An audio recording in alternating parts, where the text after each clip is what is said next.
Waswetano munafe katonda ebazibwa okeseza ku lwokutaano ono ng'oli mulamu ate n'oteekako Bukedde TV1 kekadde tukuddimu agataliiko nfuufu nze kuteesa Jujulya Muzi ne Mebu Mulungi ogakutuusaako katutandike n'ebikulu. Kkooti esinzidde ku bintu bingi yo n'esalawo. Omulamuzi asazeewo eggweye ku by'okuziika omugagga w'e Masaka n'abaana be. Twala abaana ffe ne maama tuziike Bosco. Naye amagezi ag'okuntwalako ekifo kyange. Taata alumiriza mutabani we okumugobera bakazi be basatu abadde bamumalako ennaku. Kati wano Matongo ne wali Matongo. Omuduumizi w'eggye lya Iran ery'okumazzi attiddwa. Tulina property 17 bweddu. Gavumenti etandise okutunda ebintu by'abaali abakozi baayo ababba ssente y'omuwi w'omusolo. Tulese Chief Government Valuer ne ttiimu ye bamalirize omulimu gwabwe.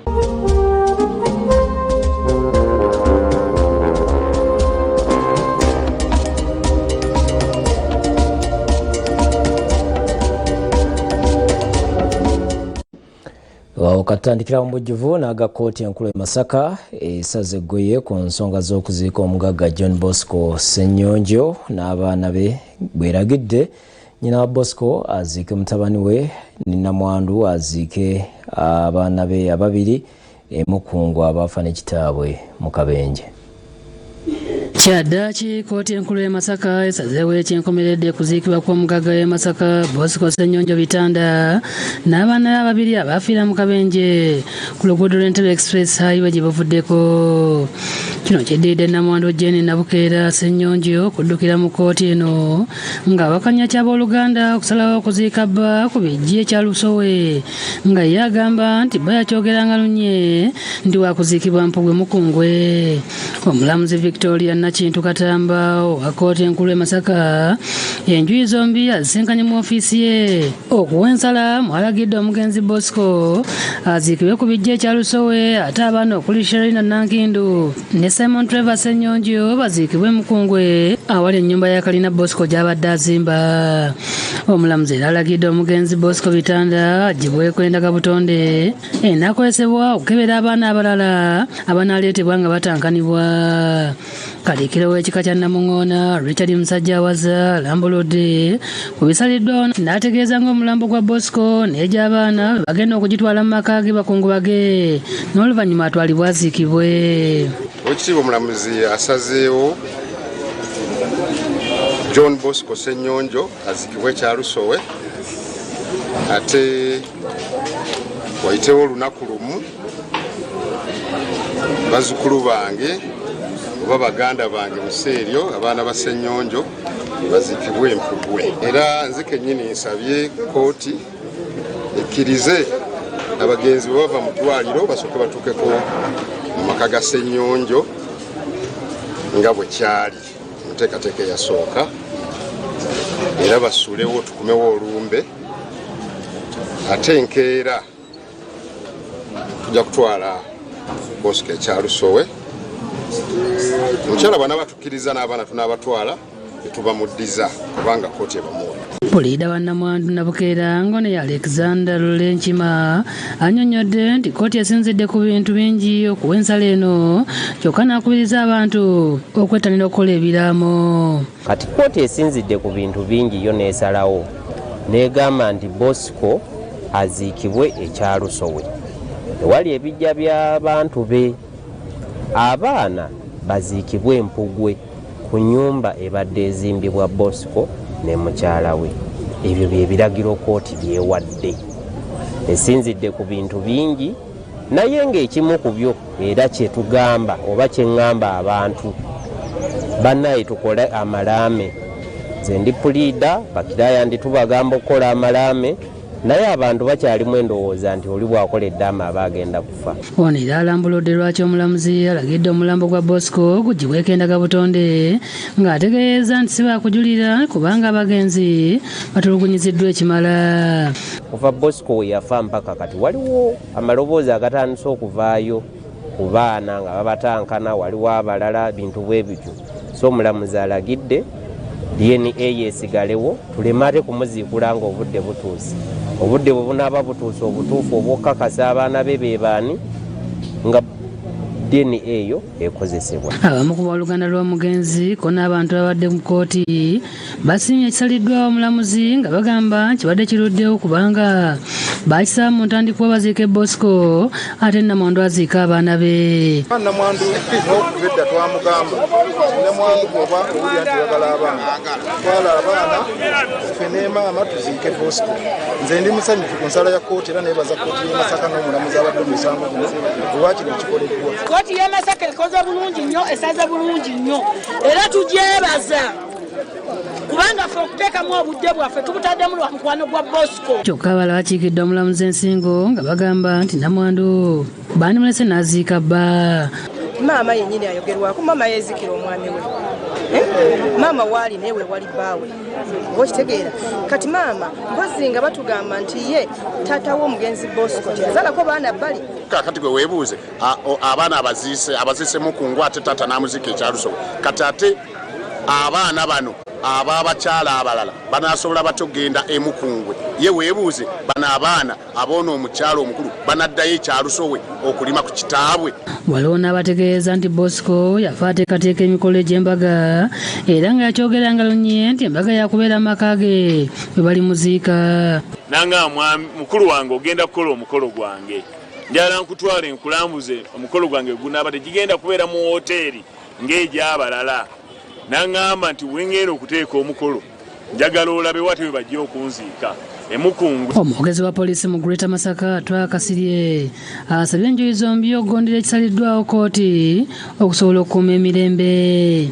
Kye tusaba abaziisi n'abantu abafunye ensala eno tukulaba nga bakuuma emirembe mu mbeera eno bakimanye nti ensalawo ya kkooti yeeyo era tulina ogigenderako era tugiwa ekitiibwa. Jacinta Bwanika yakusakidde eggulu eno ku Lwabukedde TV. Masaka nga tuvuddeyo ate namukadde w'emyaka 85 akabidde mu lukiiko lw'ekyalo lwa mutabani we kumugoba mu maka mwe yamuzaalira n'okumulesaawo bakyala be basatu. Bino biri ku kyalo Nakoba mu ggombolola y'Ekyampisi mu disitulikiti y'e Mukono.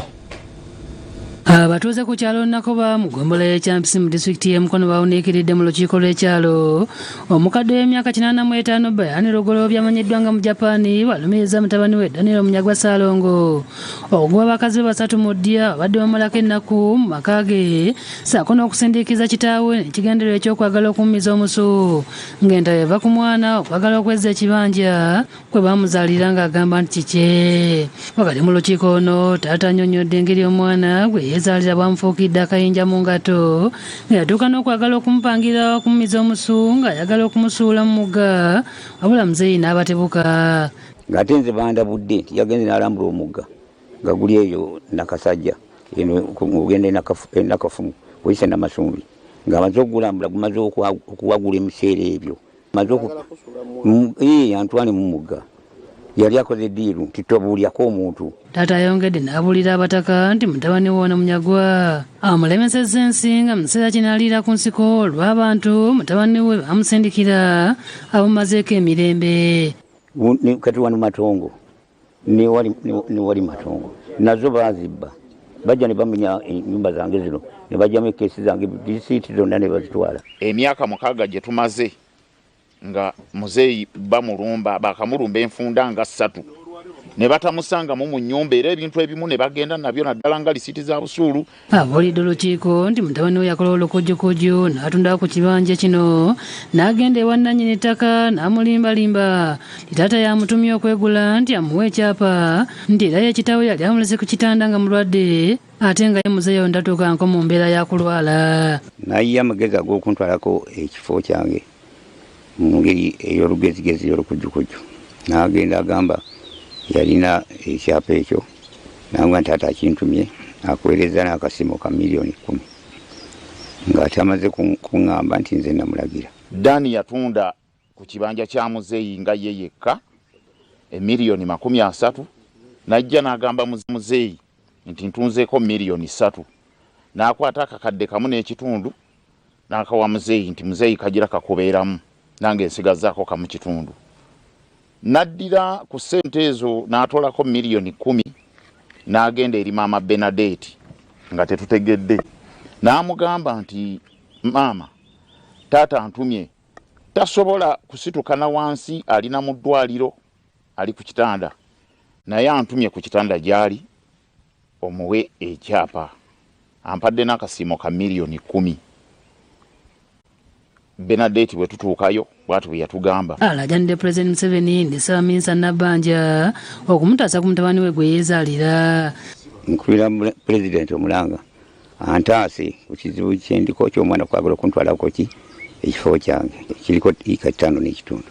Yagamba nti yangula nti wawe. Ssalongo Disani ssentebe w'ekyalo kino yewuunyiza mutabani okwefuulira kitaawe. Bateese ne mukadde we badde ku mmeeza amugee muze ekyapa nakijjayo naye bampeeko oba akuyiika oba tano ku 10 nsobole okuba nga njayo kaki akasente kange. Abamu ku baana b'omukadde ono okubadde Kagwe Kabenge bavumiridde ekikola kya muganda waabwe okuliisa kitaabwe akakanja. Bakedde wano ne batandika okutiisatiisa muzeeyi ne bajja n'essimu ennene ya simaati ne batandika okuba n'ebifaananyi era ne baleka nga balagidde muzeeyi taddamu okulima wano oba okukozesaawo. Nti nga gwe tosobodde kwerwanako kukola bibyo nojja olwanirira ebya kitaawo bitwale kubanga olw'okuba oyagala ssente tekigasa. Luseeko mu maka ga Namukadde ng'ona amayumba magale nga waliwo nebulawo katono okugwa. Ye omutabani Munyagwa gwe balumiriza mu lukiiko luno tabaddeemu wabula mu kuwaya mukulu okuma lw'essimu aliko by'ayanukudde kitaawe nti era bamawulire baddukiddemu tebalina kye bagenda kumutaasa. Yengezaako ganti ayiwaki ali waka ate nti bangoba kati abo bannoonya byange bansanga bisibe Moyo Katemba. David Musika Lyankolo yakusakidde eggulu eno ku Lwabukedde TV. Ate bwe tugendako weeru w'eggwanga Isirayiri ekasizanga bw'essa omuduumizi wa Iran ow'eggye ery'oku mazzi ono yabadde avunaanyizibwa ku by'okuggala akagolomolo ka Strait of Hormuz. Kyokka Iran tennakakasa okuttibwa kwa Lireza. Isirayiri etegeeza nga bw'essa omuduumizi wa Iran ow'eggye ery'oku mazzi Alireza Tangsiri ng'ono yabadde avunaanyizibwa ku by'okuggala akagolomolo ka Strait of Hormuz bukyanga olutalo olutandika. Minisita y'ebyokwerinda owa Isirayiri Israel Katz ategeeza nti Alireza yabadde avunaanyizibwa obutereevu okuggala akagolomolo akafuuse akakirwanire. Ategeeza nti abakungu bangi ab'eggye ery'oku mazzi erya Iran nabo battiddwa. הלילה סיכל צה"ל בפעולה מדויקת וקטלנית. Ono yalondebwa ng'omuduumizi w'eggye lya Iran ery'oku mazzi mu mwaka gwa 2018 nga mu kusooka yaliko omumyuka w'omuduumizi w'eggye lino mu mwaka gwa 2010. Okuva ng'ennaku z'omwezi 10 omwezi guno abadde asse obubaka bwe ku mukutu gwa X ng'emikutu gy'amawulire mingi mu Iran gibadde gijjako obubaka obwo. Obubaka buno enfunda eziwera abadde ayogera ku by'okuggala akagolomolo kano. Tangsiri abadde muduumizi ateerya ntama ng'azze ayambalira Amerika ne Isirayiri olw'olutalo lwe babawakulako. Tangsiri bwe bamutidde nga Amerika yamussaako natti n'abaduumizi abalala mu mwaka gwa 2019 okukuba drone ya Amerika eyaleerawo n'akagolomolo ka Strait of Hormuz. Mu ekyo Pulezidenti wa Amerika Donald Trump ategeeza nti ebyokwerinda bya Iran biyenjebuse nga kati ababayambako mu nteeseganya bali mu kwegayirira basse omukono ku ndagaano. And we're winning another one, I tell you, we're winning so big, nobody's ever seen anything like we're doing in the Middle East with Iran. And they are negotiating, by the way, and they want to make a deal so badly, but they're afraid to say it because they figure they'll be killed by their own people. They're also afraid they'll be killed by us. Kyokka Iran bineze ebisambajja ng'egamba nti yo terina nteekateeka yonna eteesa na musajja mukulu ono. Now this does come as President Trump says Iran wants a deal, and Iranian state media says that officials in Tehran have rejected Washington's ceasefire proposal. The Wall Street Journal reports that President Trump has told associates in recent days that he wants to avoid a protracted war in Iran and that he hopes to bring the conflict to an end in the coming weeks. Iran eggulu era yategeeza nti okuteesa n'Amerika erina okukkiriza n'ekomya olutalo lwe yabagulako ate esasulira ebintu byonna bye yonoonye mu kulwanagana okugenda mu maaso. We want the war to end, but on our terms, in a way that ensures it will not be repeated and that our enemies learn a lesson so they will not even contemplate attacking Iran again. Second, the damage suffered by the people of Iran must be compensated. Kyokka n'Amerika ng'erina Isirayiri zaafulumiza olukangaga lw'ensonga 15 Iran zalina okutuukiriza bwe baba kuva mu lutalo omulina okusaanyaawo ebyokulwanyisa byonna ebya nyukiriya bye balina olwo balyoke babaddeko nnatti zonna. One should not miscalculate again. Their last miscalculation cost them their senior leadership, their Navy, their Air Force, and their air defense system. Any violence beyond this point will be because the Iranian regime refused to understand they have already been defeated and refused to come to a deal. They have put forward some ideas. I saw in 1 or 2 places that it was described as a 15-point plan, but these were presented as various proposals. All of them have been conveyed to the country's senior authorities, and if it becomes necessary to take a position, that will certainly be decided. For now, our policy is to continue resisting and to continue defending the country. At present, we have no intention of negotiating, and no negotiations have taken place. Mu ngeri y'amujjo emizinga n'okutuusa kati gikyesooza okuva mu Iraani nga bagyolekeza eggwanga lya Isirayiri nga ne Isirayiri bwe baanukula. Terunaggwa ky'olina okumanya ne bukedde olunaku olw'enkya yatuuse dda akatale ku nnusu 10 nga bulijjo akuleetedde mu by'otalina kusubwa ekibinja ky'abakambwe 15,500. Iran beeyongudde okufaafaagana ne bakomando ba Amerika kw'ossa amawulire amalala mangi olabe gavumenti bw'ekyusiza mu bibonerezo ebikakali ku bagoba b'ebidduka era tukuleetedde n'obujulizi obuwuniikiriza ku by'okutta yali omumyuka wa ssaabawobi wa gavumenti Joan Kagezi omubadde okusibira omuzimu gw'omugenzi mu Seppiki ne kusibwako ejjinja eddene n'amawulire amalala mangi ku by'okuziika omugagga w'e Masaka nga kkooti bwerabye bwesazeewo kw'ossa n'ebyemizannyo n'amalala mangi togasuba ku nnusu 10 nga weefunira kopi y'omanye ebisingawo. Bwe tukomawo ne tweyongerayo n'agataliiko nfuufu woofiisi ya kalisoliiso wa gavumenti etandise enteekateeka ey'okutunda emaali y'abakungu ba gavumenti gye baafuna mu buli bw'enguzi. Kalisoliiso Ajati Aisha Luze Batala alambuddemu ku bizimbe ebigenda okutundibwa. Ofiisi ya kalisoliiso wa gavumenti ekulembirwa omulamuzi Ajati Aisha Luze Batala batandise ku nteekateeka z'okutunda emaali y'abakungu ba gavumenti gye baafuna mu buli bw'enguzi. Batandikiddwa bajja ku kizimbe ky'omukungu omu yali akola mu kitongole kya UNRA ne bakirambula kyonna kiriko ennyumba z'abapangisa n'ettaka eryerere. Ono y'omu ku bantu 17 abakkiriza n'awa ekizimbe kiri kalisoliiso wa gavumenti awatali kutwalibwa mu kooti era tebamuggula ku misango. Kaakati twatandikidde bwe bajja tulinayo ekizimbe kiriko flats nga 17.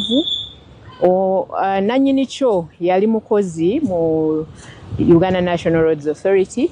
Tetwamutwala mu kooti kuba twakaanya atuwe ekizimbe. Katulwale kalisoliiso Ajati Aisha ne ttiimu y'ebeesitudde okulambula ekizimbe kiyali omubalizi omukulu mu ofiisi ya Ssaabaminisita Geoffrey Kazinde ekisangibwa e Bukoto. Ono yasingisibwa emisango egy'obukenuzi nga mu kiseera kyane ku kiwuniza omukomera e Luzira basanze akaseera akazibu okirambula olw'engeri gye kyazimbibwamu kirina empuku amukuba agafuluma amayitirivu n'ebisinga bitamanyiddwa muwendo nga n'abamukabuza kata babuliremu yali yakisaako ebidiba ebibugirwamu eby'omulembe nga byonna byayononeka n'okukwata enkonge mu kiseera kino ebiyigo n'esawuna byonna bitandise okumentuka nga n'omuddo ogumezeemu. Akulira amateeka mu ofiisi ya kalisoliiso ebudde atalibba gavumenti bakulambula ebifo 17 nga balina omubalirizi owa gavumenti era buli ekigenda okutundibwa kigenda kuddayo mu gavumenti. Tulina property 17 bweddu. Twatandise jjo ne bwe bajja kalisoliiso yalambudde n'atongola valuation exercise. Gavumenti Simika zirina ziyabba zaali zisoba mu byobuna ng'ekyo ekizimbe kikimu ku bintu bye batandikiddeko okujja sente za gavumenti. Ayina ebintu by'atasobola kunnyonnyola ebituukira ddala ku over 4 billion mu value n'olwekyo twamutwala mu kooti anti-corruption court omusango ne gumusinga era gavumenti neetekinga over eno property. Agambye nti ebizimbe ebifo 17 bifunye mu kuteesa n'abo babba ssente za gavumenti ate abalala basoose kubasingisa misango kubireeta. Tubifunye mu ngeri za njawulo. Ebimu twabifuna nga tumaze okusinga emisango mu kooti. Ebimu bwe tumaliriza omuntu ne tukanya n'asaba tuleme mutwala mu kooti ajja kuleeta ebintu wabeerawo conditions zetuwa. So ebimu babiwaayo kyeyagalire. Gilbert Mundu yambalirize w'ebintu bya gavumenti agambye kalisiriiso amwadde omwezi gumu okulaba ng'ebintu ebyo byaliriddwa babiteeke katale. So I think within a time frame of 1 month we should be able to complete all the 17 properties well assessed and ready for use by the IGG. Ategeeza nti ebintu ebyenjawulo okuli Nakaseke Luweero bwe bajja Kampala n'awalanga lina ttiimu emala okukola omulimu guno. I can assure you the formidable team from the Office of the Chief Government with a high level of professionalism will arrive at what the IG is expected of us. Obedi Lutale yakusakidde gwe ku Lwakere TV.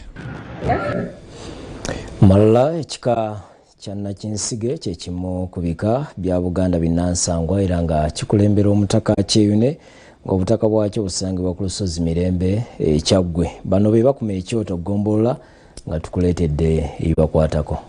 Tokokolesa kabaka waffe kulika ku mazaalibwa go abayimbi tusaakanye Katonda sebo kuume muwenda taata waffe awangaala emyaka kafukunya.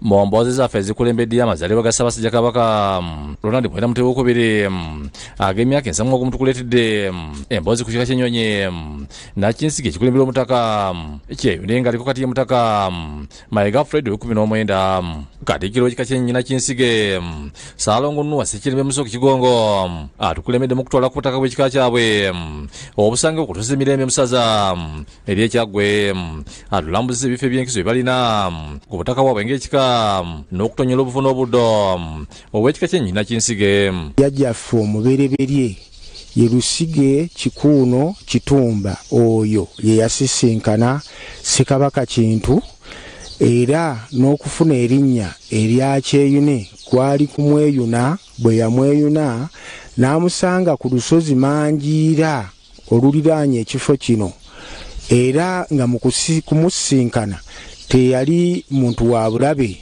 nga Ssekabaka Kintu bwe yajja yeraliikirira abo be yagenda ng'asanga ng'ajja okulya Obuganda era bw'atyo n'afuna erinnya erya Kyeyune kubanga amweyunye. Ssekirembe ategeeza nga jjajjabwe omutaka Kyeyune Lusige Kikuuno Kitumba ye yasooka okukulembera ekika kyabwe ennyonyi Nakinsige era wanalambuludde lwaki jjajjabwe kino yasalobeddire ennyonyi Nakinsige nga ku nguvu ke Kabbiro. Ekika kino okutandika okweddira ennyonyi Nakinsige kwali kuba nti jjajjaffe ono Lusige Kikuuno Kitumba yali ayanise obuloobwe n'agenda mu ttale okuyigga bafune enva ze banaaliira. Yagenda okudda ng'obunyonyi buno Bunnakinsige bulidde obulo bwonna bubumazeewo. Kati obulo obubanga bwali buyise ne buggwawo ku olwo baasula njala baali tebalina mmere ya kuliira. Naye enkeera nga bukedde omutaka bwe yafuluma ebweru yasanga obunyonyi buno ng'ate bukomyewo okumalawo ne buno obulala obwali bukunkumuse naye nga kakati ku mulundi guno buwerekeddwa ennyonyi endala. Kakati bwe yayita abaana be bajje balabe ekyabasuzizza enjala n'abalagira n'abagamba nti kakati mulabye ennyonyi eno ya Nakinsige yeetuliiridde emmere gye twaliridde eggulo limu ennyonyi eno tugyeddire. Kakati okuva olwo n'akanyonyi akaali kawerekedde kakunguvu nako n'agamba nti nako tukeddire era ne kafuuka akaki ne kafuuka akabbiro k'ekika kyaffe ekya Nakinsige. Ssekirembe atubulidde nti ekika kyabwe kirina amasika 17 ng'atubulidde n'ombala gwabwe bwe guvuga n'amakulu agulemu. Guvuga gugamba nti ono si mwana kijjolooto bwali wannyonyi abuuse. Ate bw'ogenda mu bannaffe abava mu ssiga ly'amakanga Empumu ate bo ombala gwabwe nga basoma ombala gwa Nakinsige muyingiramu akanyomera akagamba nti kampujja mpa omuliro ntwalire abalunda. Ategeeza nti ennyina Kinsige ng'ebeddira abantu bangi bagitabula n'ebinyonyi ebirala olwenda bikayayira wano atangazizza ku nfaanana y'omuziro guno. Ennyonyi eno gye tuyita Nakinsige eyina langi bbiri. Erina langi eya kikuusikuusi ne langi eya kawemba. Emmanda y'ennyonyi eno ensajja oba empanga ebeera nnene. Era ennyonyi eno tesobola kuyita yokka, buli weetera okubeera ewerekerwa ennyonyi eyo emanyiddwa nga kunguvu. Ayogedde ku bifo Nakinsige gy'awangalira n'ebintu by'erya era nga litambula yokka ng'ewerekerwako kunguvu akafu kakabbiro kaabwe. Eyagala nnyo ebifo ebirimu ebisubi oba obusakasaka obutonotono, era egobera nnyo mu misiri omutereddwa emmere ey'empeke. Yogera ku bulo, yogera ku muwemba, yogera ku muceere. Ono ayogedde ku bintu bye bakola embuga nga bakuma ekyotogomboola esanga okuwanka kiwolobere lwa Kabaka Mmengo era agamba tekizikira. Tulina omusolooza akuma ekyoto ekiri ku wankaaki w'olubiri. Oyo yakuma ekyoto kya Kabaka omulamu alamula. Ate ne tuba ne musolooza akuma ekyoto ekisangibwa Masiro agaba Ssekabaka e Nabulagala Kasubi. Ono atulambuza ebifo by'obulamu bye balina ku butaka okuli ennyanja y'emine byetannyonyi abazzukulu oluyi lw'engoma entamiivu ennyumba butuukirwa n'ebifo ebirala. Ennyanja eyo yeetaaga nnyo okukulaakulanyizibwa n'okusobola okufuula nti amazzi gano nga tugoberedde enneno abazzukulu gasobola okubatuukako wonna gye bawangaalira. Mu ekyo Katikkiro asabye gavumenti ya wakati okukwatagana n'Obwakabaka wa Buganda okulaba nga ebifo by'obulambuzi ebiri ku mbuga z'ebika eby'enjawulo bikulaakulanyizibwa. Ebifo bino bisobola okuvaamu ejjamba eri Obwakabaka, eri abazzukulu ab'ekika kya Nakinsige naye n'okutwaliramu eri eggwanga Uganda. Bw'atayagaliza Ssaabasajja Kabaka Ronald Muhira Mutebi II okutuuka ku mazaalibwa ge ag'ensamoogomo. Omutaka Kyeyune ayagaliza Ssaabasajja Kabaka wa Buganda amazaalibwa ag'emirembe ag'essanyu. James Magala yakusakidde Gwen ku Lwakubele TV. Ate mu Kanyomero ak'omukenkufu buli lwakuna olwali tukuleetedde engeri gy'osobola okwaluza enkoko ennansi ozifunemu.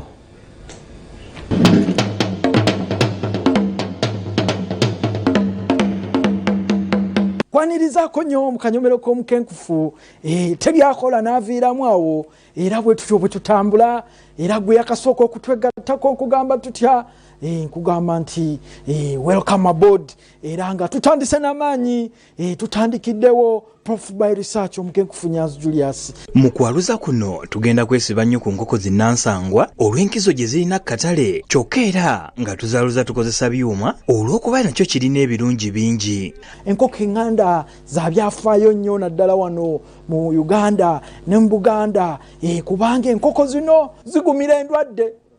Ate mu culture wano ne bwe tugenda ku buko tosobola kutwalayo kibuleira, otwalayo nkoko ŋŋanda.